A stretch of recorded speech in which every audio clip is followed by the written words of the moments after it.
Assalamualaikum warahmatullahi wabarakatuh. Perkenalkan, nama saya Yuda Bidangsa. Saya akan mereview materi tentang ihtijat sebagai sumber hukum Islam ketiga. Kata ihtijat berasal dari kata al-jad atau al-jud yang berarti al-masyukut, kesulitan atau kesusahan, dan at-taqut adalah kesanggupan dan kemampuan.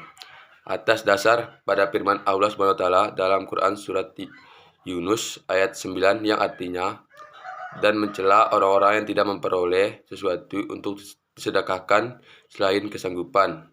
Tetapi pengertian ihtijat dapat dilihat dari dua segi, baik etimologi maupun terminologi. Dalam hal ini memiliki konteks yang berbeda. Ihtijat secara etimologi memiliki pengertian pengerahan segala kemampuan untuk mengerjakan sesuatu yang sulit.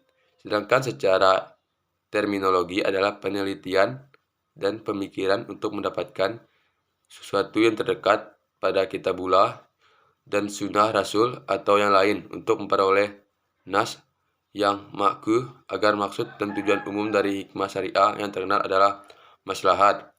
Pengertian lain bahwa ihtijat merupakan upaya untuk menggali suatu hukum yang sudah ada pada zaman Rasulullah SWT. Hingga dalam perkembangannya, ihtijat dilakukan oleh para sahabat, tabi'in, serta masa-masa selanjutnya sampai sekarang ini. Sementara Imam Al-Amidi mengatakan bahwa ihtijat adalah mencurahkan semua kemampuan untuk mencari hukum syarah yang bersifat dani, sampai merasa dirinya tidak mampu untuk mencari tambahan kemampuannya itu.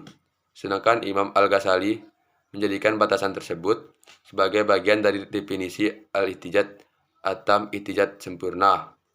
Dasar-dasar ihtijat. Ihtijat bisa dipandang sebagai salah satu metode penggali sumber hukum dasar ihtijat atau dasar hukum ihtijat ialah Al-Quran dan Sunnah.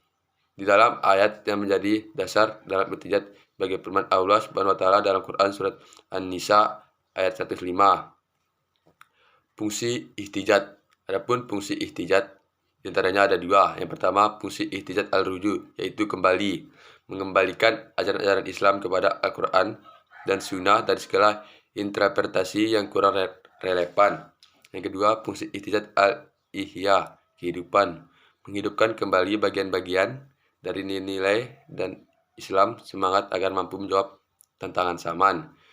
Ketiga, fungsi ihtijat al-inabah, pembenahan, memenuhi ajaran-ajaran Islam yang telah diijtihadi oleh ulama terdahulu dan dimungkinkan adanya kesalahan menurut konteks zaman dan kondisi yang dihadapi.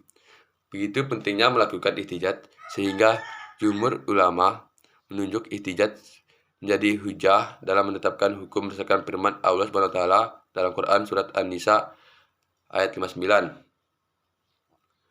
Perintah untuk mengembalikan masalah pada Al-Quran dan Sunnah ketika terjadi perselisihan hukum ialah dengan penelitian seksama terhadap masalah yang nasnya tidak tegas. Demikian juga sabda Nabi.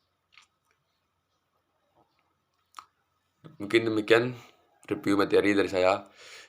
Wassalamualaikum warahmatullahi wabarakatuh.